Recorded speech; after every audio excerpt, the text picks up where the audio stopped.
Halo teman-teman, di sini saya Rafa Jamardika, biasa dipanggil Rafa. Di sini kita akan membahas tentang seniman.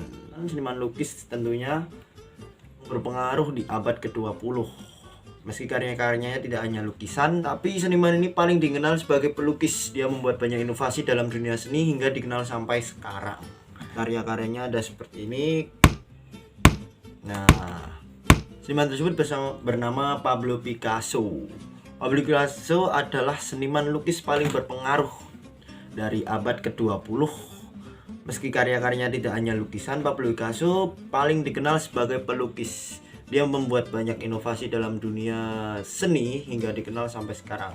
Di sini kita akan menceritakan beberapa kisah tentang awal kehidupan Pablo Picasso, periode seninya, gaya seni yang dianut oleh Pablo Picasso sendiri, konteks sejarah, lingkungan sosial politik, mungkin budayanya, serta dampaknya terhadap dunia seni. Awal kehidupan Pablo Picasso sendiri, Pablo Picasso lahir di Malaga, Spanyol pada tahun 1881. Nama lengkapnya adalah Pablo Diego Jose Francisco de Paula Juan Nepomuceno Crispin Crispiano Maria Remedios de las Annitas Trinidad Ruiz Picasso. Di situ, namanya sangat panjang. Ayahnya sendiri bernama Don Jose Ruiz y Blasco dan ibunya sendiri Maria Picasso y Lopez. Ayahnya seorang pelukis dan profesor seni. Dia sudah mengenali bakat Picasso sejak kecil. Ibunya pernah bercerita kata pertama yang diucapkan Picasso adalah meminta pensil. Sejak usia 7 tahun, Picasso sudah mendapatkan pelatihan formal dari sang ayah. Picasso sudah diminta menyalin karya-karyanya maestro dan menggambar bentuk manusia. Pada usia 10 tahun, mereka sekeluarga pindah ke Ocoruna di mana ayahnya bekerja di sekolah seni rupa. 4 tahun di sana, Picasso mengalami perkembangan pesat melebihi ayahnya sewaktu kecil.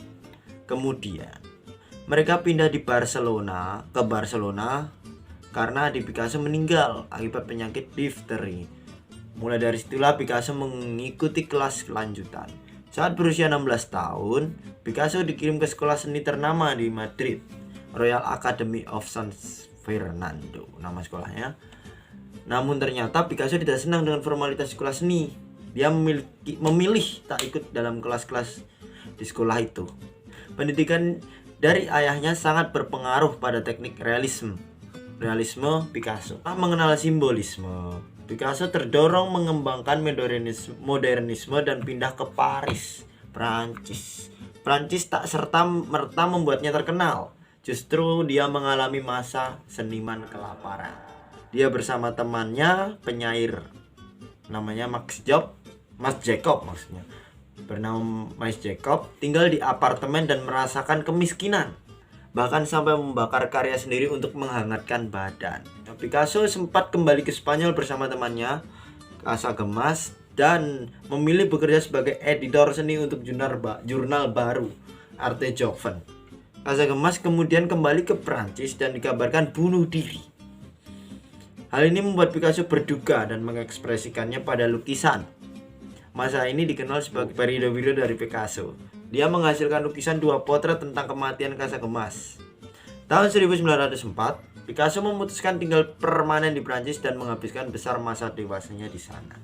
Dan di sini terdapat periode seni. Ada periode biru, periode mawar, periode pengaruh Afrika, kubisme, dan periode neoklasisme, surrealisme, dan seni pahat. Periode yang pertama itu adalah periode biru. Periode biru itu pada tahun 1901 sampai 1904. Periode biru menggambarkan kesedihan dan masa suram. Pada masa itu Picasso merasakan kemiskinan, ditinggalkan sahabat, bunuh diri karena masalah percintaan. Tema yang dilukiskan menggambarkan kekurangan gizi, prostitusi, dan kematian. Periode kedua di sini periode mawar. Periode mawar itu pada tahun 1904 hingga 1906. Masa ini tampak lebih ceria dengan munculnya warna oranye yang ceria dan merah muda. Dari warna periode biru tadi, dari warna biru, nuansa biru dan biru hijau, sekarang lebih munculnya warna oranye yang ceria dan merah muda, lebih tampak berwarna gitu ya. Periode ketiga yaitu pengaruh Afrika. Pengaruh Afrika sendiri itu pada tahun 1907 sampai 1909. Yaitu salah satu momen penting dalam hidup Picasso adalah pemeran retrospektif mendiang Paul Cézanne yang diadakan di Salon di Autumn.